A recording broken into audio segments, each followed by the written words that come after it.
Good evening, primetime partiers. It's primetime party time.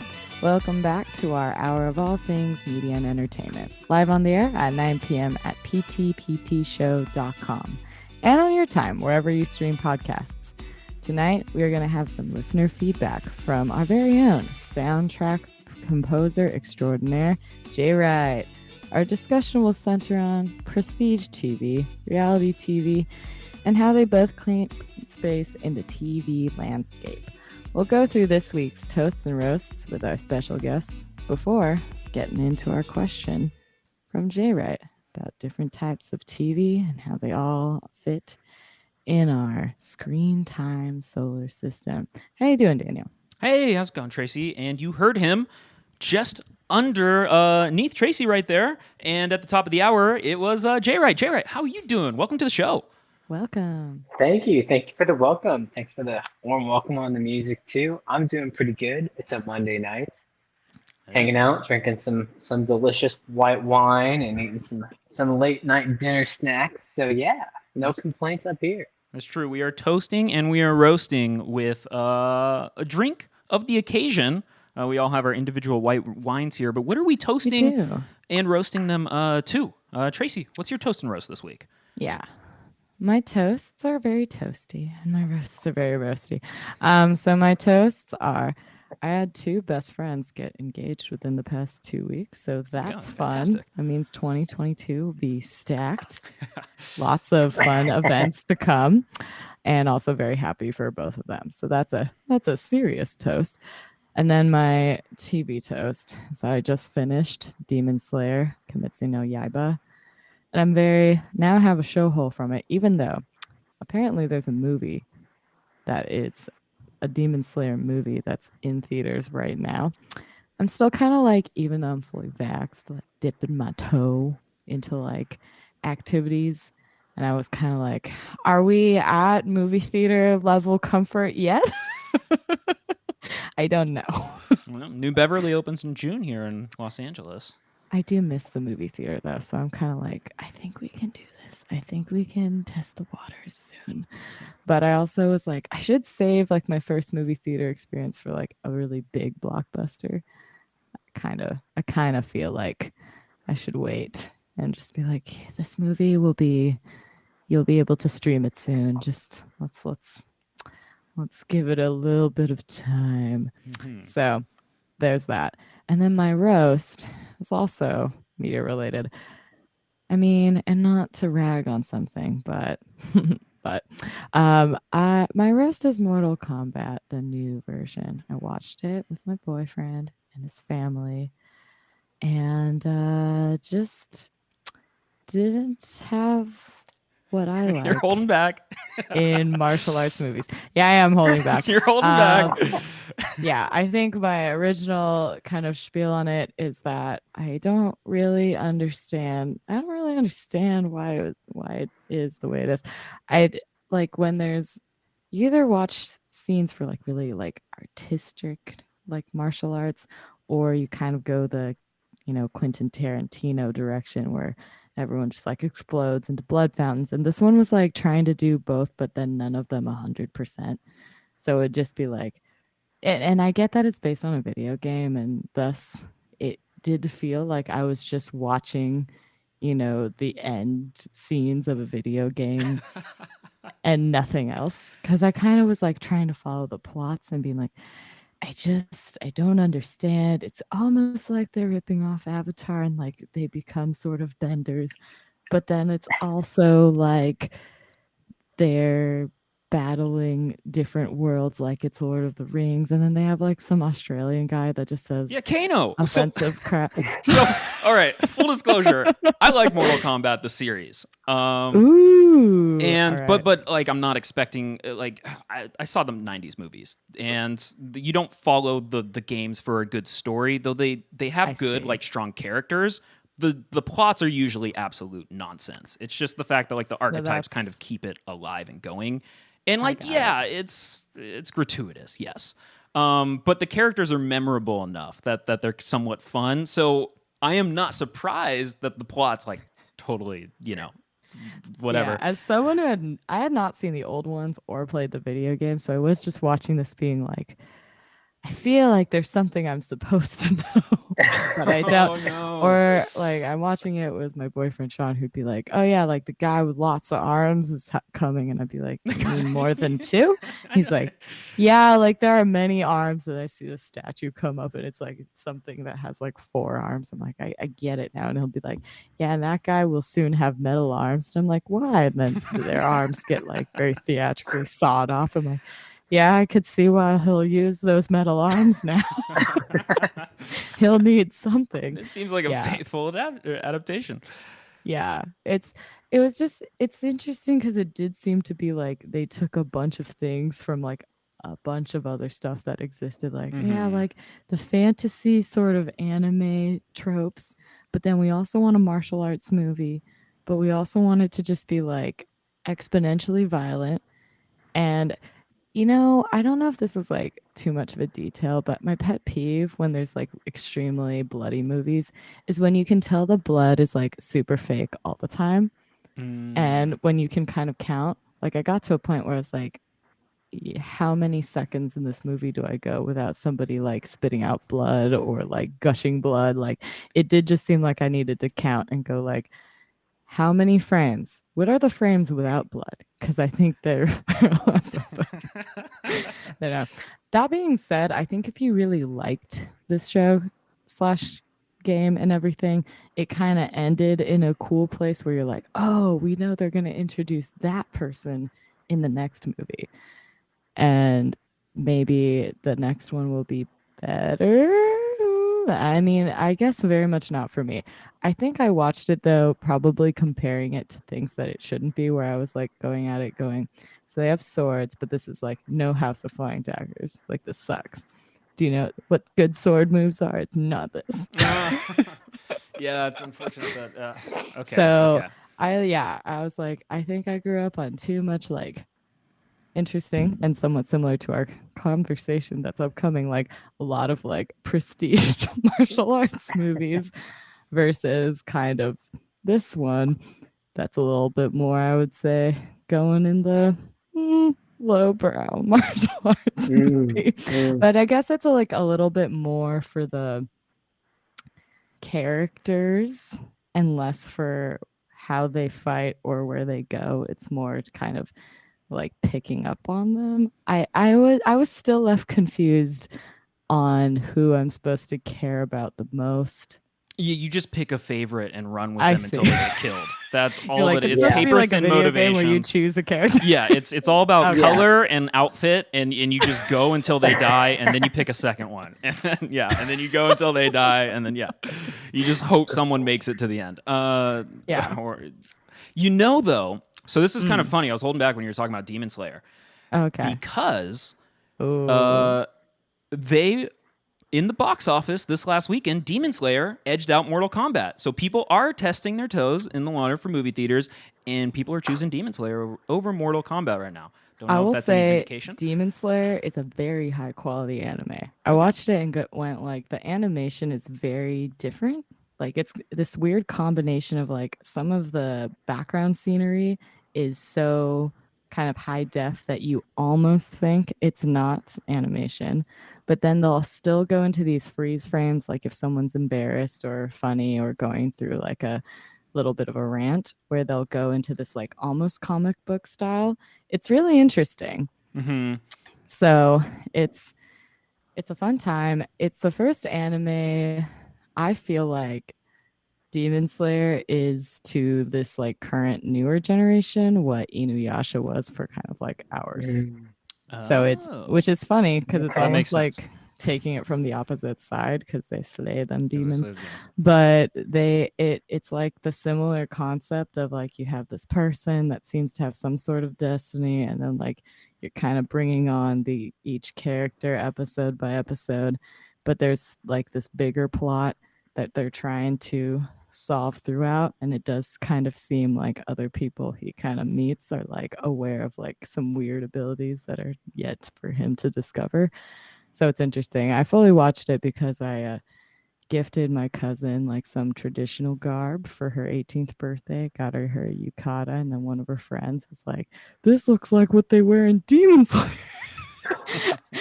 And yeah, then one of her friends was like, "No, that's traditional wear." And it's just because Demon Slayer takes place in an older time period where wearing traditional wear was more common. But then they're also like, they have like one of the final episodes is they see a train, and two of them have been in the countryside so long that they've never seen a train before. So I'm like, this is interesting. Interesting concepts are happening. So I can see. Apparently it got featured in, I think, the LA Times or something as, yeah, like they were saying like this is one of the most popular movies, especially that's come from an anime in a long time, where like people are going out and seeing it.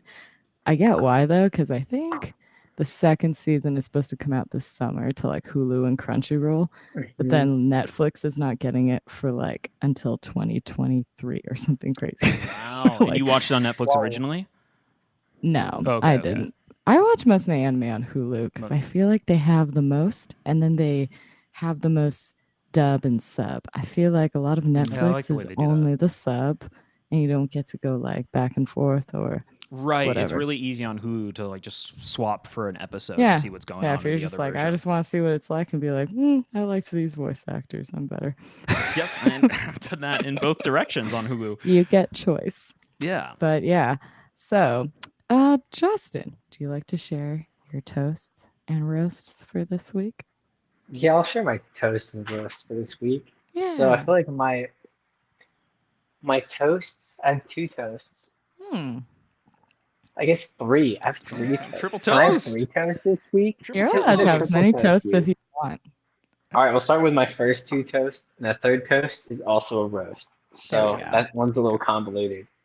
First toast is I started watching Community like a week and a half ago, and I haven't. I mean, I've heard great things about it. Never started it, and I'm in the midst of season two, and I think it's phenomenal. And what I think made me laugh the most because the acting's like pretty awful. Like it's not great, you know. It's just not. It's not supposed to be though either because Yeah. it's community college. Like it's all very meh, but weirdly super relatable in my book. Right. And I'm guessing from, and if you guys know, you can correct me. I think it's Yeah. supposed to take place at like Riverside Community College. Oh. Oh, really? I think it's I supposed to be didn't know. RCC, That's um, fun. Oh. which is out by Daniel. It's closer to you and I, and our next to the woods. Mm-hmm. But anyway, so I thought that was uh, entertaining in that regard. And then from some of my experience of just taking summer classes at JC's, like I totally get the laid back, crappy teachers. I totally get like the study groups of friends that get together and like, you're like at a bio class with this great teacher at a local college, community college here. And it was one of the best bio classes I've ever had. But the kids in that class, my God, it was like a jack in the box exploding every day in class. Is horrible. But the teacher was great. Like he'd ignore everything, and then the class like scream at everybody for misbehaving. He was like a Chang. He Okay. was a Chang, Okay. but he'd only be a Chang at the end of class. The rest of it, he was fine. For those of you that don't get that reference, it's one of the Spanish teachers that I'm not going to ruin it for you, but he's a Spanish teacher at this community college of the show. And Anyway, this so is that like was Ken Jong, right? Yeah. yes, yes, Yes. it's hilarious. It's great. He does a great job. So that's my first toast. It's been a good lighthearted show to get into. We'll talk about it further later on the episode today, but I've watched quite a few heavy shows over our pandemic season of life, and so this has been a nice kind of rebuttal to a lot of that heavier stuff, and it's pretty light, funny. They don't take themselves seriously. I don't take it seriously. It's nice. My other toast number two, would be I was helping a friend move like 2 weeks ago, and I found this road bike in their backyard. Ooh. And I was like, "What are you guys doing with this bike?" And they're like, "Oh, we're just gonna like donate it." And I was like, "Can you donate it to me? That'd be awesome." And they're like, "Yeah, man, like just take it. That'll be your payment for like helping out." I'm like, "Sweet." So I spent like the past 2 evenings like fixing it up. I'd say afternoons. No. And so I took it out on some roads back in the old neighborhood today, and it hit 40 miles an hour according to my phone, and it was utterly terrifying. And the front brake failed as soon as I got back to the neighborhood. So that was fun, but that was a toast 'cause it's just exciting. It's like a little kid, you know? Yeah. Like, do you guys remember when you were young and like your bike was your way that like you got to your friend's house? You know, Yeah. it was like school's done, I finished my homework, like I'm gonna hop on my bike and like go watch a movie at the movie theater. Like I Yeah. used to ride from Vista to the San Marcos movie theater on my bike in the summer, and it was like freedom, total freedom. Yeah. So it That was was the a first fun step towards reminder. freedom. Oh yeah, so it was a fun reminder of just youthfulness, I guess, that this year's been pretty sullen, and there's been a little light at the end of the tunnel. Yeah. And then my third toast, that's kind of a roast. It's mostly a toast, but it's gonna be a roast for a few days. I'm getting my second vax shot mañana at noon, and I'm super pumped. But pretty much everyone my age I've talked to that's gotten it has felt like crap for like at least 3 days afterwards. Yeah.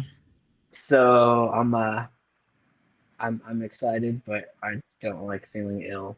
And I know some people that have been like my sister was sick for like a week, like puking, super high fever, just really ill. So I'm hoping I don't share whatever gene she has that cause that reaction. We'll see. We'll find out on Friday. I'll let y'all know. Please Fingers tell me crossed. right in about how you're But feeling. that's like- Get through it with minimal symptoms. Oh yeah, I think for all of us, that's probably a pretty big. If you're into the vaccine thing, that's a pretty big toast for most It's of pretty us. good But toast. it's I also, agree. Congratulations. Also roast.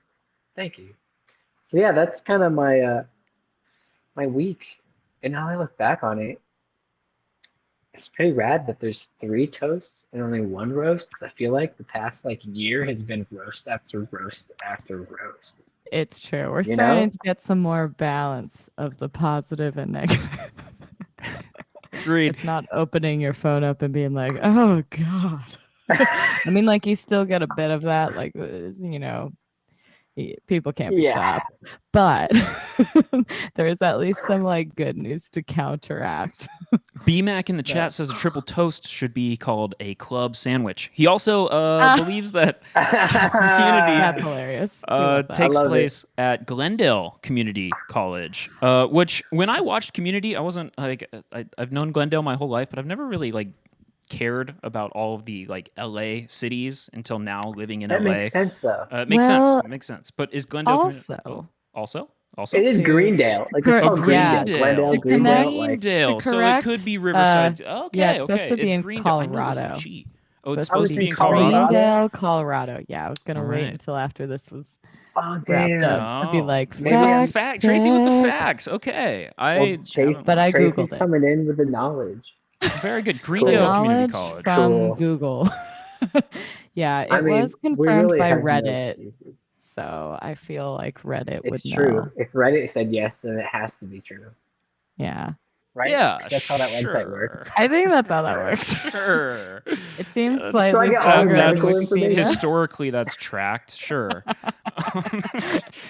This is not a journalistic podcast. I would consider. A lot of them. I've seen a few articles, and they're all supposed to be in fictitious. Greendale, Colorado. So I don't think it sounds like a lovely place. On a side note, I wonder how many moderators on Reddit are also the people who make Wikipedia pages. Yeah, like there's got to be some crossover there. I think Anyways, so. not Internet topic of today's enthusiasts. combo, Yeah. There's some dedication. But that might be something to look into. I'd be curious. Maybe a show idea. Who knows? Maybe we'll make we'll make an AMA post and it'll be about Wikipedia and we'll just see what we get.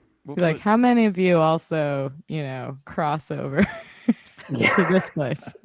Who is tending multiple gardens of information on the web? Please do tell. All right, Daniel, your toast and roast. Ooh, okay. My toast is a literal roast this week. There is an artist that I've liked my entire life. Basically, if I knew who you were and you were around for like my formative years, I will follow you and I'll just kind of like look in at whatever new ventures that you're doing and I'll look your way when you decide to like try something out. So Scott Kloppenstein of the like Littlest Man band, basically like got together with a coffee shop in Orange County and created the Littlest Man blend.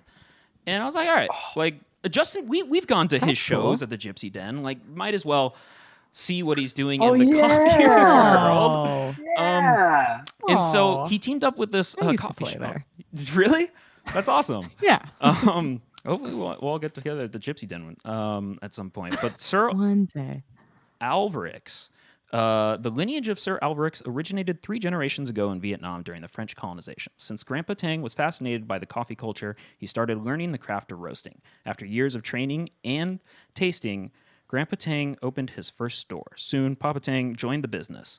In the late 1980s, Papa Tang brought the family's expertise to the United States. Decades later, granddaughter Tang decided to continue the family's roasting tradition under the moniker Sir Alvarez. So I think he's on rotation. And Very yeah, cool. he has bought some ground coffee. They smell so good. I need to get this out of my face right now. But Before yeah. you just like snort it up. Yeah, exactly. Been on the Needs French press French press life, and God, it's making my week. Definitely got me over that like post-vaccine hump for sure. Yeah. Coffee is required. Yeah. Quick roast. I know that we talk a lot about Apple computers on this show and the saga of me do. getting a new one. I had a question about the one that I wanted to get. The entire experience has kind of been a nightmare. It should be on its way soon. But Yeah. I strolled into the Apple store Okay. and I wanted to buy an Apple computer. And I walked up to an Apple employee. Yeah. And Is this a roast? Are we roasting Apple? This is going to be a roast Oh, because always we roasting get on Apple a the little bit. Apple website. Even though I use it. In front of the I use it and I well, roast it. let's hope that we can use it for the next 48 minutes.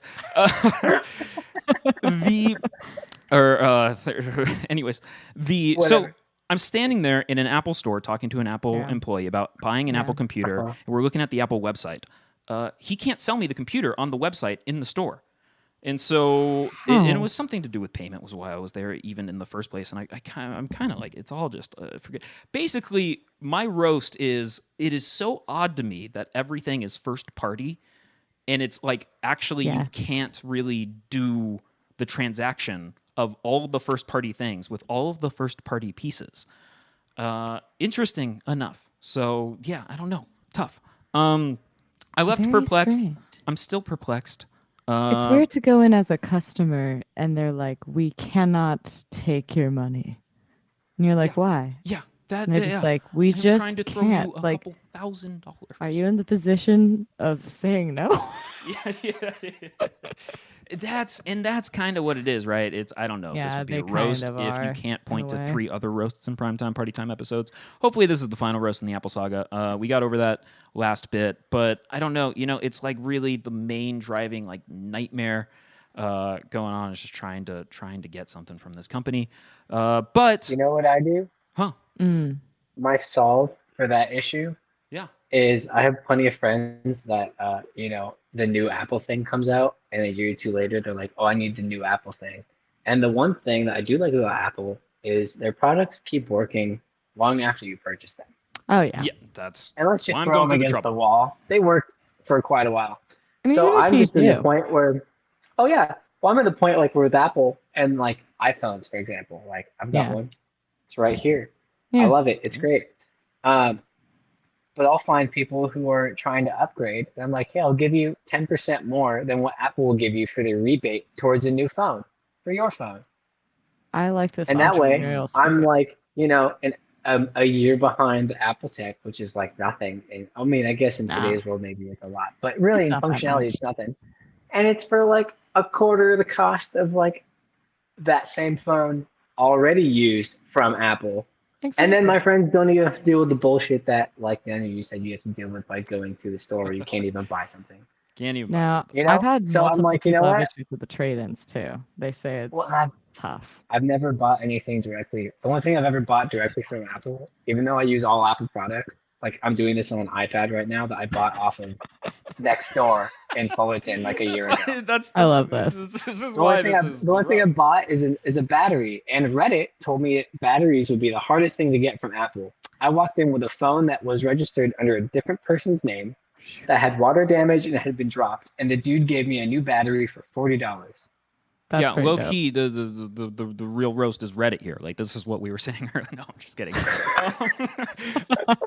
With that said, oh, sorry. Yeah, the But anyways, Apple Store experience is kind of like horrible. it's hard because like I've gone in there and when you get the right person at like the Genius Bar or something, they just like do you a solid and you're like, you are with me. Oh yeah. And then there are the people who do the direct opposite and you're like, I'm gonna go to another location where someone gives me a different answer because and I have straight up gotten to the point like I think when I lived in Orange County, I knew if you went to the Fashion Island Apple Store, they almost always would hook you up. If you went to the South Coast Plaza one, they would be like, Tough shit. no, we don't do that. Yeah. And so it's like, you gotta know your place. But at the same time, I remember when I bought my phone, it was a similar situation, Daniel. I had to like wait till I could almost they let me buy it. Like it was kind of like well, you could buy it on this day, but then it won't ship for like 3 months. It's interesting. Or you could wait 2 weeks and pick it up the next day. And I was like, oh, I'll wait 2 weeks. Fine. Yeah, it's just strange. No It's the entire process is strange. It feels nonsensical to me. That's what I'm roasting. Is that the Apple buying experience is a strange and nonsensical nightmare most of the time. Ride. But goddamn, this coffee smells good. And we have some more things to toast and roast pretty much for the rest of the episode. But it's all TV related. Stick around right after the break. We'll be back. Yes.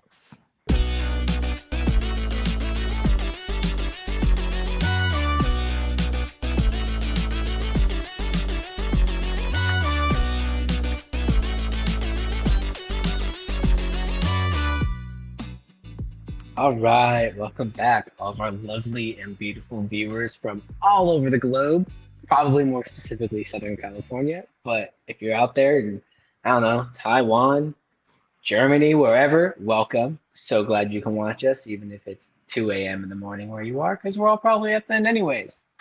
For our topic for tonight, I think it's interesting. Your hosts, Daniel and Tracy, thought my idea was interesting enough that it's now a topic for a whole episode. So this past year, we were in an interesting state of affairs, you could say. And I'm sure many of us consumed way more hours of video media than we could properly digest and wanted to digest. It was like Thanksgiving of TV every day for a year. You know, like that's a lot of TV. We're getting like all the turkey and all the stuff that makes you sleep that goes with it. Anyways, what is on my mind is I feel like my compadres of associates in my life are on. I move my hands down here and I realize you can't see them. This is what white wine does to me, folks. You know, my visual field becomes impaired. Anyways, I feel like all of my associates my life over this past year are split into two camps. We have Camp 1 and Camp 2, or Camp 1 and Camp 2, whichever side of the screen you prefer to look at. And in Camp 1, we got the people that were like, all right, Breaking Bad, Survivor, That 70s Show, Community, Better Call Saul, you know, all these like big saga-esque, I want to say, series that there's so much thought and brilliance put behind them, and a lot of them are heavy and deep and a twisted, broken time in our world. It was an interesting way to be carried through some of those periods. On the other side, Camp 2, whichever side you want to go on here, you got the Kardashians. Now, if you like the Kardashians, I'm not going to shame you for it. I think it's a load of crap.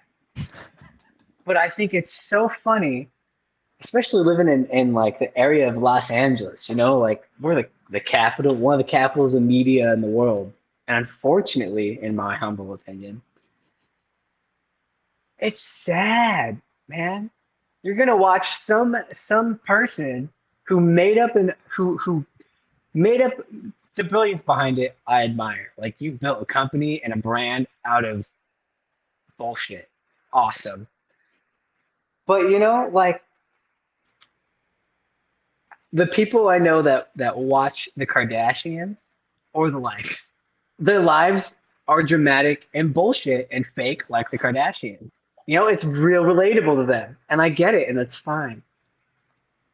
But at the same time, I'm like, why do you want to like live your life and at the end of your day just continue your life virtually? Like that sounds awful if that's the way you're doing things. Or the flip side, right? You got the people that were watching like Breaking Bad and things where there's actually some uh, artistic forethought, I'll say, because Kardashians probably takes way more forethought than I'm ever willing to commit to something to make something like that succeed. We got some people that watch Breaking Bad and like they appreciate the photography, they appreciate the use of the language in each character to give these characters a sense of location and cultural positioning, and seeing how their dynamics within their social hierarchies based on their character traits and flaws interact. Like there's so much depth to this stuff, and they explore so many different types of filming, from bottleneck episodes to like single character episodes to melding pot. Let's have everyone meet each other but not know they're meeting. I don't know the terms for this stuff. Daniel, you guys are the pros here, but I recognize it and I see it. So I see these two variations, and it just makes me think. And all of our viewers, you can Google this. We just had a comment earlier with the three of us that we can just Google stuff and there's answers. It's great. And I haven't Googled this and I could have. But I wonder, something like Breaking Bad or these great, wonderful anime sagas and the Kardashians, and not just the Kardashians, but similar trash TV, they take up similar amounts of airspace, I'd imagine. Or airtime, not airspace. What am I doing? Airtime, right? And why?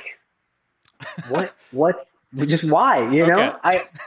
Do I want to go? I get, and again, it's personal preference. At the end of the day, I understand that. And again, I'm not trying to bash or shame people, but I think your opinion's wrong. If you're watching the Kardashians, you're wasting your time because there's stuff that people pour their hearts into versus someone trying to make a buck off of you turning the click on to on. And that can be said for both sides too. I'll play devil's advocate there. That's fine. I'm not going to argue against the devil in that part. But, we've all studied art. Daniel, you've literally studied film. Tracy too. I think Tracy and I are equal credits away from getting the film degrees. Yeah, we're both like half, well, it's like, I don't know, 98% of a film degree. Yeah. Could have just taken those 2 more classes, but we didn't. And at least, I mean, correct me if I'm wrong, but I'd imagine that some of the trash TV stuff just makes you kind of scratch your head. Oh yeah, am I wrong? Of course. Maybe No. not. I don't know. I just find it fascinating that the two things are so different and occupy a very different, like, experiential internal space of film and video media, but yet both are so viable and popular and successful in our culture. It's so fascinating to me. It's true. I think I understand your question.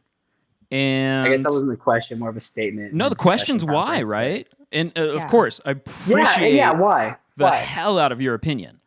And more so, why are the Kardashians popular? Why are the Kardashians? Why the hell do you waste your time watching the Kardashians? Right. You could be reading a book or like doing a math problem. Okay. Or drinking a beer. Just drink a beer. It's better off. Sorry, I hate the Kardashians. Like, people do this. They pair their Kardashians with their wine. Interesting that you said in your original spiel about people having vapid lives and then going to watch it some more. I actually read this article from Business Insider. It's from I think 2016, and it was sourced in another article that was from 2018. So it's a little dated. But they were talking about the psychology behind why people like reality television. And a lot of it has to do with relating with what you see on screen, which is something that, you know, applies to all television. But part of why people kind of are extra honed in with reality TV is their feeling, even though they know it's produced and there are still somewhat of a script, they feel like they're actually getting to know real people when the world has kind of made it harder to meet new people all the time. And they also, it's strange because there was kind of this trope going around that people watch reality TV to watch people be humiliated. But they found out in the study they actually watched it to be more empathetic. Like, for instance, in the competition style shows, they were Like The more Bachelor. and yeah, well, maybe not as much The Bachelor, but the ones where it was like a chance at fame, like American Idol or something, Mm-hmm, they were more mm-hmm. connected to it if they were someone who wanted to be a participant or knew someone like that, because they would want to see it because they were like, that could be me.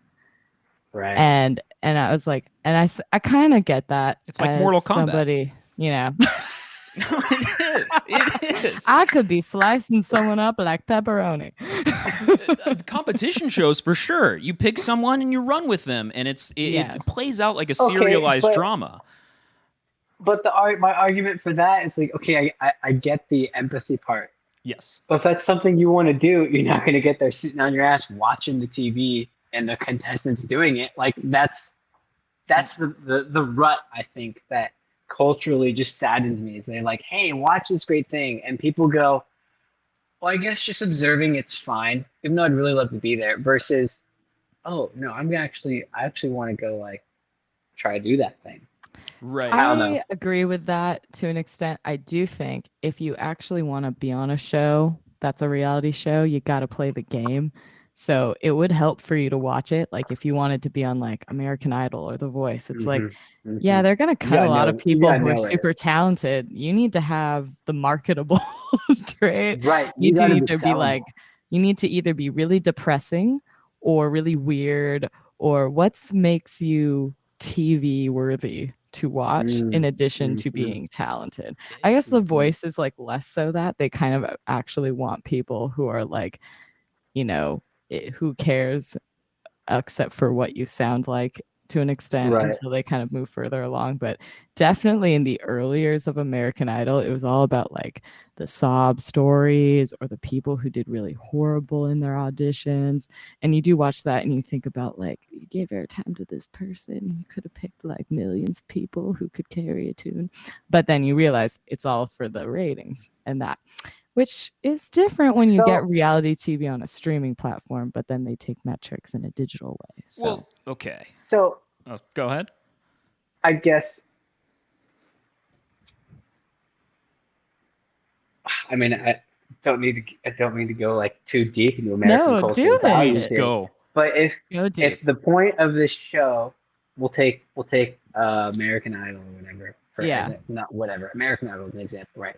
If the point is you need to be marketable for you to be on the show, that means you are a pawn in making someone money. Yeah. Yes. Yeah. So, and now you could say that that's a black and white, watered down version of what's happening, but you can't deny that is then the backbone of what's happening, right? Right, with the vague premise I guess of a piece of that pie at the end. The goal is for that. Then, like someone's goal is like, well, I really want to go be on the TV because I want to be famous. But it's like, I mean, sure, you might be popular in the sense that the populace knows who you are, but at the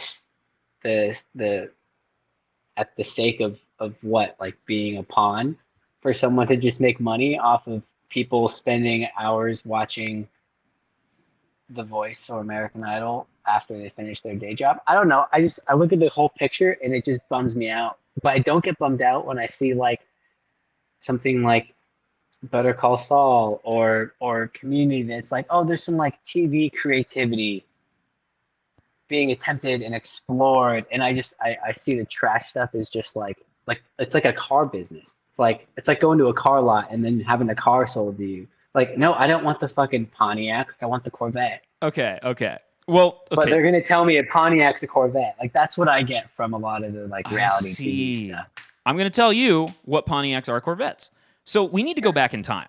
We need to go back in time. Because I don't know. Basically the rise of reality is pretty much alongside like the rise of golden age television, right?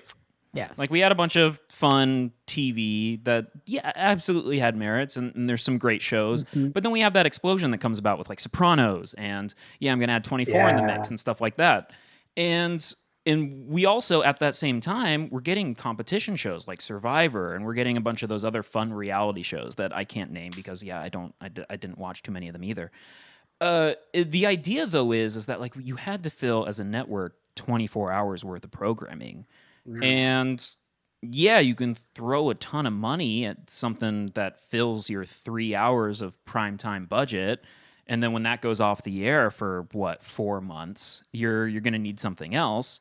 And like, what is the one thing that like is really what's the big similarity between all these shows, right? What's the big similarity between Breaking Bad and American Idol, or maybe I don't know. American Idol to me is more like a Mortal Kombat kind of show where you just pick someone you go and they throw you some sympathy. You like Big Brother you brought up. Big Brother is a wonderful serialized television show, and it fills in that spot. And honestly, Big Brother 19 is one of the best seasons of television I've ever seen. And it's all because of character. You heard it here first. It's all because of character. It's all because of like character arcs and stuff like that. And take that, Reddit. And like the thing about Kardashians especially is, I mean, we're here in 2021. The show's just finally ended after 12 plus years. Yeah. That show, the sisters were, I don't remember it too well. I was basically like, we're sitting around like, when's Jersey Shore going to air? But I'll watch Kardashians with everybody. We essentially, watched it as a communal experience. We did. But like the sisters were a lot more relatable when Scott, Courtney's evil husband or whatever, was the villain of the show. Yes. And Survivor's great because of sympathetic characters like James being their own downfall when they don't play their double immunity idol and they get blindsided and betrayed, or Johnny Fairplay fakes a sympathy vote because he tells the entire cast of the show his grandmother died when they cut to her watching Jerry Springer on her couch. Like, those are the Gus Frings of cheap television. And they work in similar ways. It's just... it's cheaper to produce. It's quicker to produce. It doesn't have the cinematic language that's seeped into television over the past 20, 30 years, whatever. And so, like you don't have that Western influence because you can't get that when you strap a GoPro up to a corner of a room. No. But you can still have those characters. You can still have your Gus Frings of the reality world. And that makes that's really like the difference being, I guess, who does that, right? It's like where Johnny might get the credit for doing that, and deservedly so. It's like the difference is like Vince Gilligan in a writer's room versus Amy, I forget her name, in the Big Brother office, producing basically 3 episodes a week to fast forward a story. But I mean, at the same time, reality's so cheap to produce, and it's so you get a lot for it as well, because people do get invested in it just as much, but then you don't have actors that you have to pay, or like big name actors you have to pay. You have that kind of everyday people who are happy to kind of get their 15 minutes of fame or longer, in terms of like the Kardashians, where they then just become an empire. And funny enough, with the Kardashians, I actually watched an episode of Keeping Up with the Kardashians for a comedy writing class in college, because some reality television is so well produced. And also many of them are scripted, even though you're supposed to believe that they're not, that they actually do get used as examples of how you can make good writing, because some of it is, can you write for people who will improvise? And that's kind of where you're going with that as well. Like if you watch a lot of these shows that kind of center on like, drama within either the contestants or the coworkers, whichever it might be.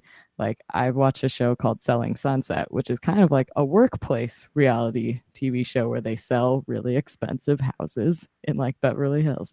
But it's all about these real estate agents and kind of like how they work together, how they kind of band into like, certain teams. And then you realize that it's obviously scripted to some regard, but you can tell that there are people who are like, we're gonna like throw her in this situation and pretty sure it's gonna end up like this, so then we can follow this and this and this. And it's kind of the sign of reality TV relies on having really talented production, and production really gets to shine because they have to like think on their feet and be a lot more reactive.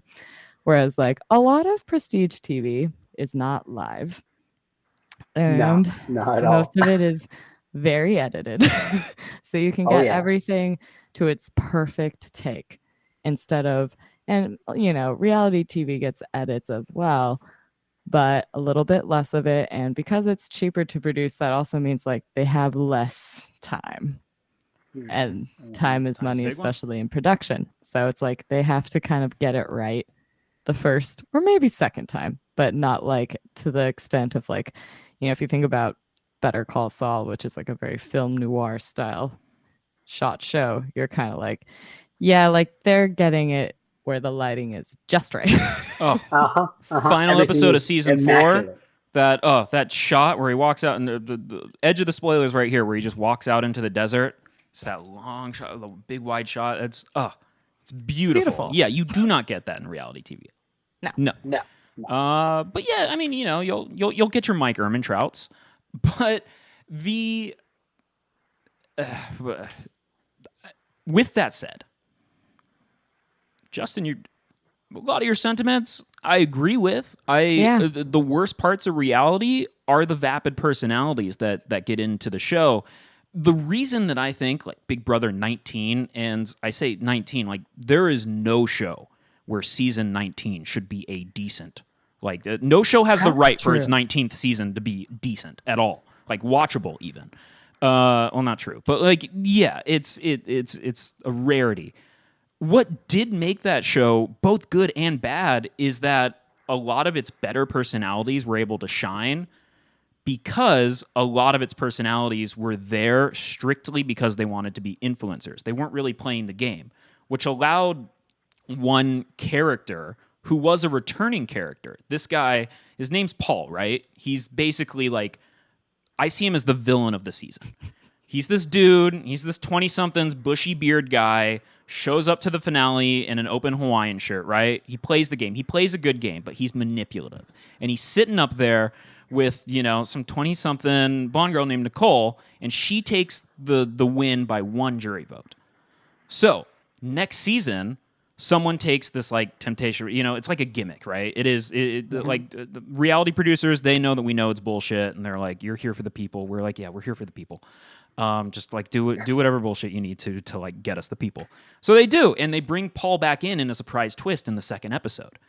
Now, Paul is like, he's out for blood. He's gonna play the game. He got to he tasted victory. He came up with the second place prize.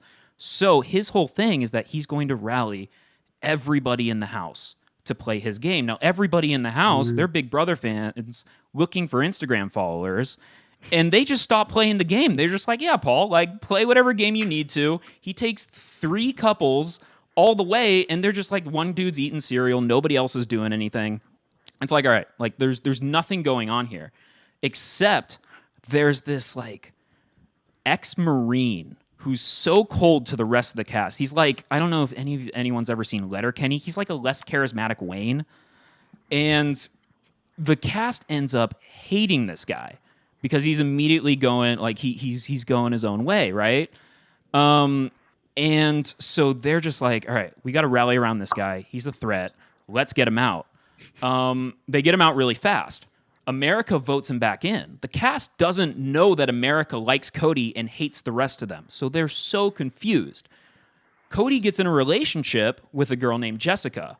They get a little bit of power. Paul's able to get everybody to fuck them over and like basically vote out. See, Tracy's got her jaw to the floor. This is a good show. This is pretty good. They get their pawn out of the game. They kill off this pawn that Jessica and Cody put up just as like we're gonna put you on the block to get killed, but we're actually gonna get this other guy killed. But Paul gets everybody to kill the pawn. And so Jessica and Cody are like, oh my God, we don't have any friends. So Paul's gang goes after them, right? But Jessica is a better player than James was the night that he got voted out as Survivor, and she plays her immunity idol, gives Cody and Jessica a second chance. Cody gets immunity, but Jessica knows she's going down, so she goes down. Jessica's out of the game. Cody has to fight to survive the next like 8 weeks to win the game. You know he's not going to do it, but you're gonna show up because this guy, despite the fact that like he's this cold dude that nobody's getting along with, that everybody in the house thinks is the villain, and you know you're there to see him fight everybody. You're there to see like, is he going to win this game?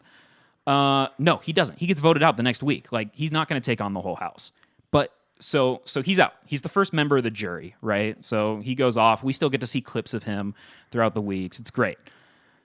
Basically, Paul just cleans house for the rest of the season. And it's exactly like you're talking about. It's the worst of worst reality. You're just like, nobody's here to play the game. All of these people are personalities that we just don't want to watch for 3 hours a week like CBS wants us to. Because, you know, Paul's just being Paul, and everybody, like, this guy's literally, he's just eating cereal. Like, that's his entire character on the show. Like, yeah, there's nothing there. There's no, you can definitely go watch Breaking Bad. You can go, yeah, you can go ride your road bike instead. With that said, like, that dreadful season, it ends with Paul in the same seat he was in the last season. He's sitting in the same seat. He's sitting next to a dude named Josh, who was not a well-liked player, to my knowledge. I don't think people liked anybody at this point in the season. People just wrote it out. So Paul's sitting in the same seat. He's sitting with a backwards cap again. His beard's even bushier, and he brings the same open Hawaiian shirt to the finale night. We like the continuity. And it gets down to the last member of the jury. It's tied. This many votes Josh. This many votes Paul. The last jury member to vote is Cody. And Cody votes for Josh to win. He takes down Paul, the person who, like, he was fighting all season, that America was like, we need this guy. Like, this guy's ruining this show. Cody, the hero of the series, who, by the way, is a success story with his showmance Jessica, they're not a showmance. This is like, I've only seen 4 seasons of Big Brother. I just lucked out getting to see this one. I was unemployed and home for a summer, and there you go. Then you watch all the programming. Yeah, that's exactly what happens.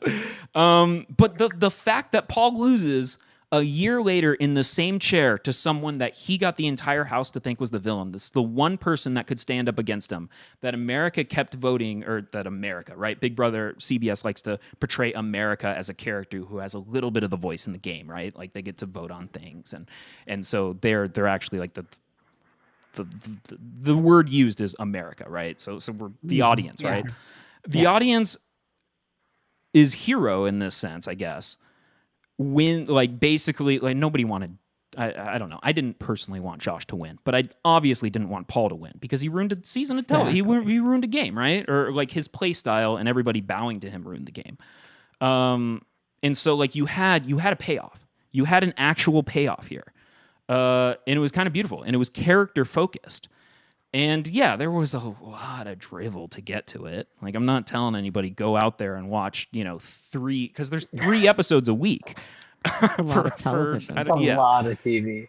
But the fact is it's a decent season of television with a story arc, with characters. There's rises, there's falls, there's heartbreak. There's like, it's kind of like a Succession likes to play everything high stakes, where everybody talks about getting killed all the time. They're not getting killed. They're getting, like, put in timeout. but they talk about getting killed, and this is kind of like how these competition shows play it as well. Yeah, it's obviously there's a wide breadth to reality. But for how cheaply CBS is producing that, and the fact that they can continue to sell ads for a summer, so they can bring you something like, I don't even know what CBS's best show, or like I don't know. I mean, for a long time it was The Big Bang Theory. Right, so they can bring you Big Bang Theory, right? Yeah, so they can put this out there, and they can pay those bills in a cheap way and still provide entertainment. And then they get a chance to buy something like Big Bang Theory that actually does give someone something to look forward to, and a character to care about their struggles and whatnot. And the new How I Met Your Father with Hilary Duff. Oh, that's gonna be a CBS I know show. that's going on Hulu, but I mean, CBS had the original How I Met Your Mother, so I assume there's They probably got paid somewhere along the way. Somewhere they had to do something, or maybe since it's a new rendition, they don't have to pay homage to the original network. But I think something that we were talking about before we started the show was Justin was mentioning of how you sometimes peter off seasons of television, like after season 3. And I guess like an argument for reality television is that because it's less plot driven and written, they do get to like redefine themselves for seasons and test out new material and just kind of see how it goes. And a lot of it, I would say the intellectual side of reality television is that a lot of them are these social experiments. And even though some of them play off as like very trashy or vapid than other ones, you kind of look at it, and if you take a step back, you're kind of like, there's something here to like the group mentality and how quickly people will go into Lord of the Flies mode when they're forced to live with other people for the first time. But yeah, that's a good point. Yeah, if I think about shows like America's Next Top Model, that's definitely one where they'll just decide to have a season where they're like, we're having male models this season. Next season, we're going to do college edition. Like they just kind of get to pick like what they want to do, and it doesn't have to have continuity. Like things that we like to look at when we're looking at kind of really well written television is like, how does this all connect from beginning to end? And that's like one of my favorite things to do with writing. But there is some freedom that you get to have when the beginning and the end don't have to connect. But to Daniel's point is when they take all of that freeform stuff and still have the beginning match the end, like they did with that scene you were talking about. That also is you're like, someone is paying attention to all these details, mundane or not. Yeah. They're making sure that there is something for those who are, watching most clearly. But yeah, I do think there was a heyday period where a lot of reality television was being produced. We were talking about this when we were planning this episode, where there's even things that we forget happened, like Extreme Makeover, where we were like, wait, there was a show where they just plastic surgery'd everyone, and then there was a show Botched where they'd be like, this is where it goes wrong. Yeah, no. For all these examples, oh, sorry. No, say there's also that show. I remember watching it like with my sister when I was a kid, where they would pretty much just like buy people a new wardrobe. That was it. Oh yeah, what not to wear. What not to wear? We're gonna go to the store and just buy you new clothes. That's it. And they made a couple years of seasons of that show. Yeah, they like 3 or 4 years. I loved that show, but I do think of some of the people where I'm like, I mean, what do I wear to the grocery store? Because it would be like they filmed them and being like, they have a horrible sense of fashion. I'm like, I mean, I don't really go to Target looking good, guys. If that's where you catch me, they'd be like, socks with Birkenstocks and sweatpants? What's going down? What's going down is I'm buying a 6-pack and I'm comfortable and I'm going back home. Like, listen, I do order pickup. I get in, I get out, I stay comfy. I'm sleeping in these clothes.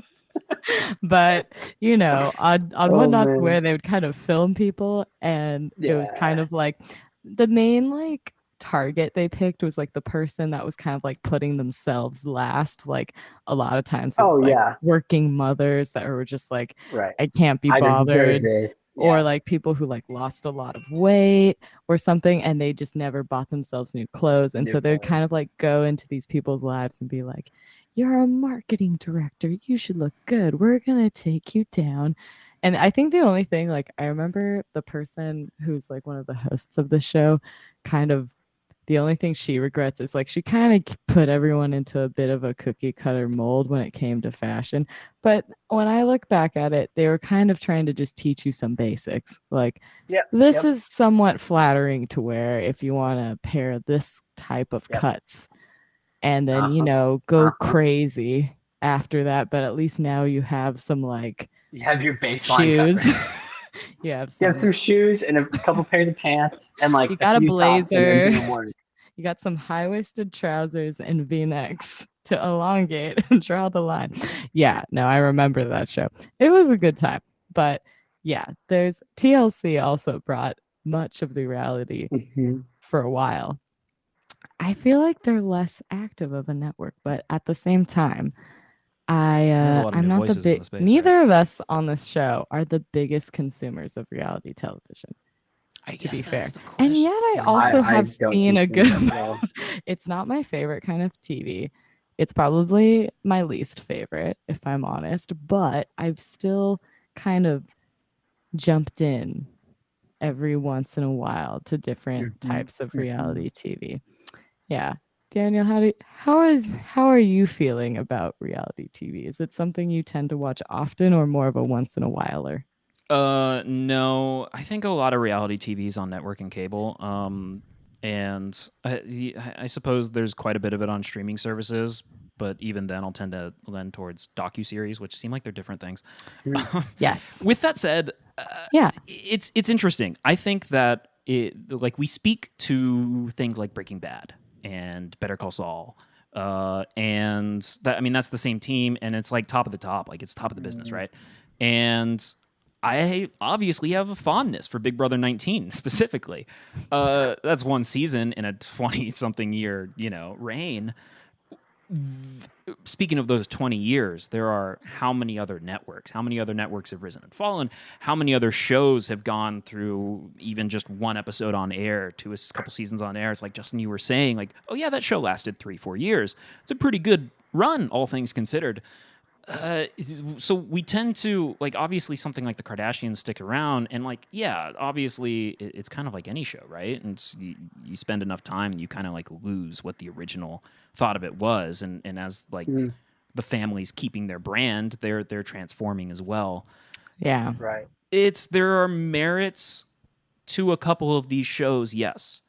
And there are some of these shows that are going to mean something to, yeah, the disgruntled marketing director that gets home and is paying for cable and needs to turn something on with their glass of wine and just kind of like unwind for a couple minutes and watch either a success story or something go worse than what's going on, with them. And there's a great YouTuber named Nakey Jakey that does a couple videos on reality shows, dating shows in particular. He goes through which ones he thinks are good and which ones he thinks are bad, and I think that's like a great primer for like what do these Mm. shows mean to him, his sister, and like which ones does he just think have no merit being on air, or awful, or you can tell are just fake.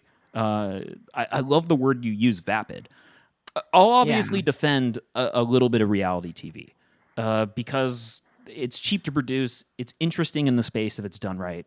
And honestly, I mean, my thoughts are always that it all comes down to character. And if you can craft good character, Yeah. no matter what the medium is, you've won me over. But yeah, there's a lot. There's obviously it's odd because it has more of because it's easier to produce, because it's quicker to produce. It could be less responsible, maybe, and it can Mm. definitely Mhm. be more reflections on things where you're kind of like asking, is this the right way to say this? And obviously in TV, you have more, or in scripted TV, you have more tools to say things in a more direct or deliberate way. It's but keep your conviction. Like, I hope we have not changed your mind in any way. No, I definitely think we're appreciate just like giving no. some Okay. background Good, into good. why You it guys, exists. so for our viewers, unlike Tracy and Daniel here, I am not a TV slash video media buff. I don't have, like Tracy was talking about, like the Kardashians being used in one of her classes for like here's how to write for improvised screenwriting. Like I have no idea. I'm a consumer of all things TV media. So this is the vantage point of someone in as a consumer and seeing, I guess I can appreciate, and especially after our discussion even tonight, I can appreciate the production side and the value of that of a lot of reality TV where like yeah, the people that are able to think on their feet like that and make a storyline and form storylines and characters, like I can't do that. So kudos to you. Like, it is brilliant in a lot of those ways. Um, but like I have friends that watch like Bachelor and they're like in their late 20s and they're like, this is, I need to find a Prince Charming. And I'm like, bro, that's not how the world works. You Yeah, know? So I so don't have a that's lot the to part say that for I that. get like real angsty towards reality TV because I do know a lot of people and maybe their IQs are just fucking in the garbage can. I don't know. Maybe I have stupid friends. I don't know. But like Maybe not us, but not you two, no. no, But I'm no, but dying. I It's so know funny. people who use reality TV as a reflection and benchmark of like their status in life, and I'm like, bro, it's a marketing ploy in a Yeah, lot of it's reality situations, TV winning. and I it's not mean, yeah. always, but the way we interact with it, I guess. So I guess that's you guys brought some clarification for me tonight. It isn't the Well, shows yeah. itself; it's the ways we as a culture interact with them, and the Yeah. interaction deeply disturbs me. On a lot of levels, it deeply disturbs me. It can. I mean, I think reality television is not meant, unlike its name, for you to base your reality on it. And so, Right.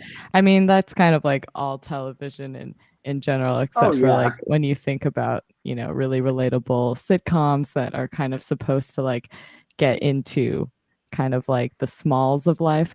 But then a lot of reality television is focused on people who you could even think of some in your own circles that are just larger than life people. Like I have seen hmm things hmm or you've gone to hmm someone's friend's house where you're like, if you put a few cameras in here, there's Oh, some you'd people have a who'd watch show. it.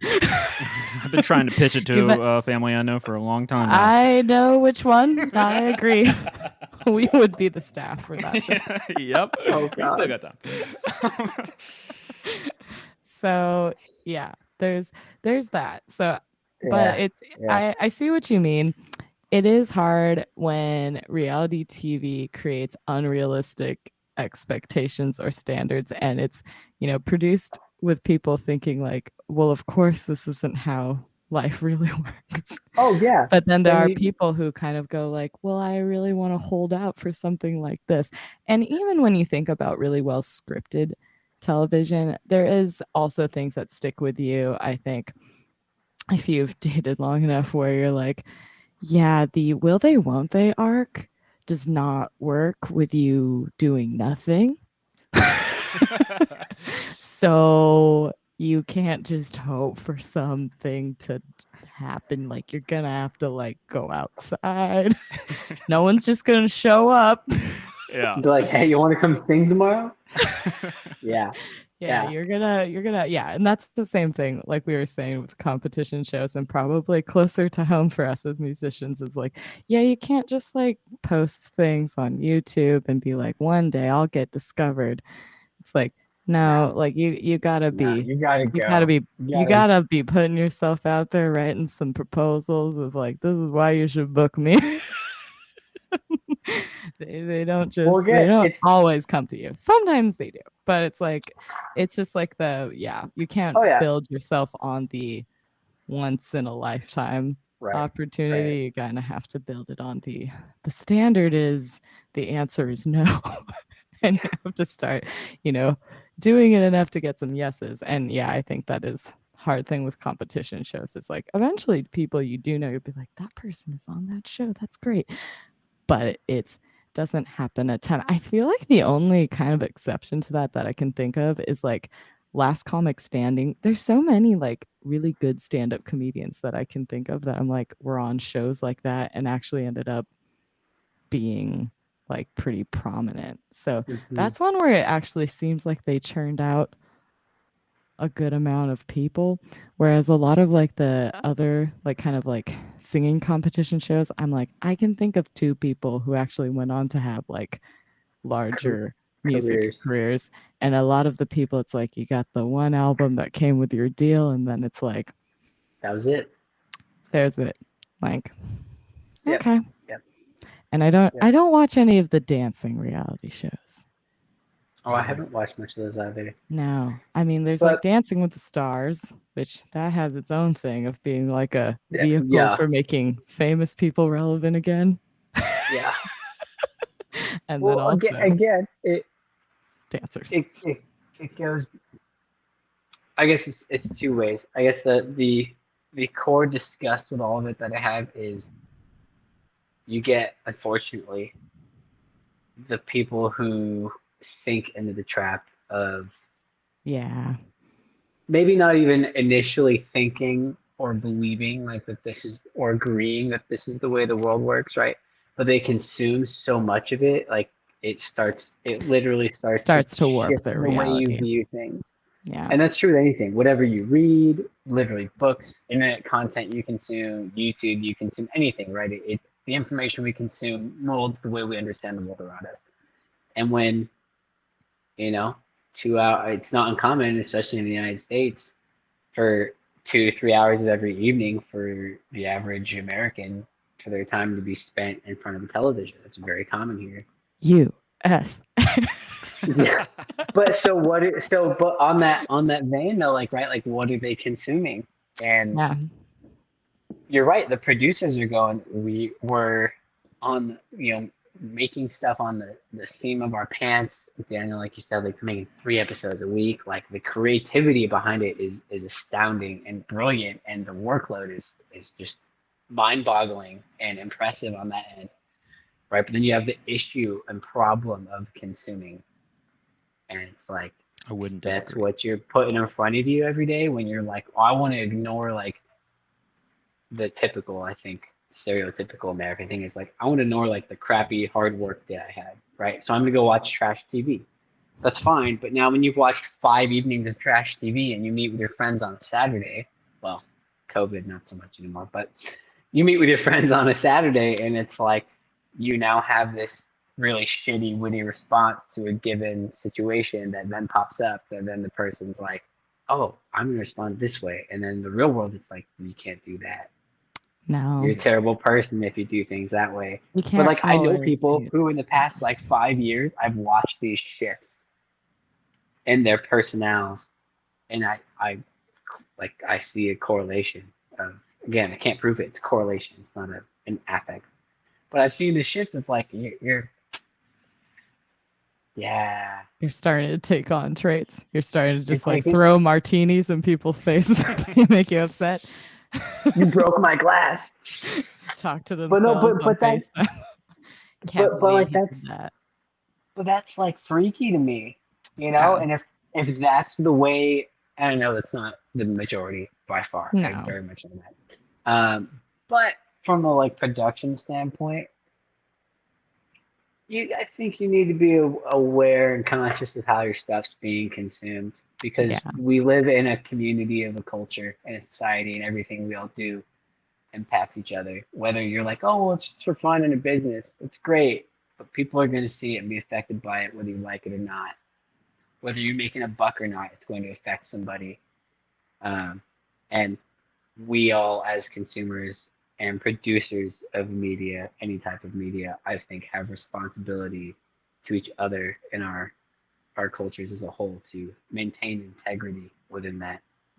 I think that's a good amount to chew on, is responsible content production. And I think it's something that people are probably having more eyes on these days as more stuff gets churned out.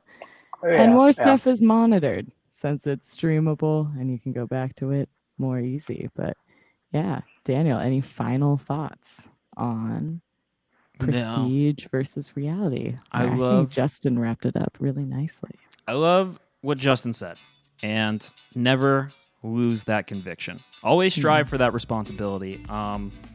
That was J-Wright. That was the dude who does our incredible banger of a theme song. He made it. He doesn't know much about TV, but he knows a hell of a lot about giving a good theme song. Our artwork was done by Fen. You can find her at Fen Latte on Instagram. You can find J-Wright at jwrightmusic.com. Our website was done in thanks to Coco. Thank you for, we had Fen, BMAC, a couple more, and Egg Liquor show up to the show tonight. You can find our previous episodes on Apple, Spotify, or wherever you like to listen to podcasts. Hit us up by sending us an email at info@ptptshow.com, on our voicemail or chat box on ptptshow.com homepage if you want to rant, roast, or rave here like J-Wright did with us tonight. Thank you for coming on, man. This was a really fun conversation. Thank you guys for having me. Great time. This was great. Thanks for letting me share my thoughts and get a little riled up and a little intense, and I dig it. I love it. Yeah, you too can be on PTPT Show. Just leave us a note.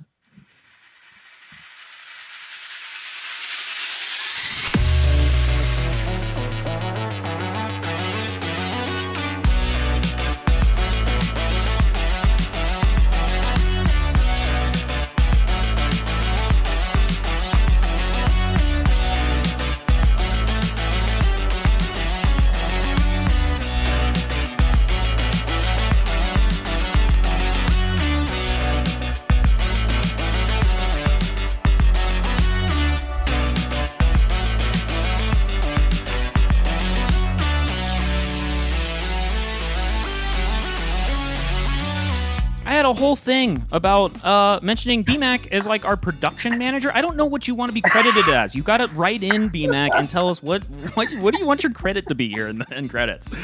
Yeah, does he want to be like show consultant, content production? What do you want to be in?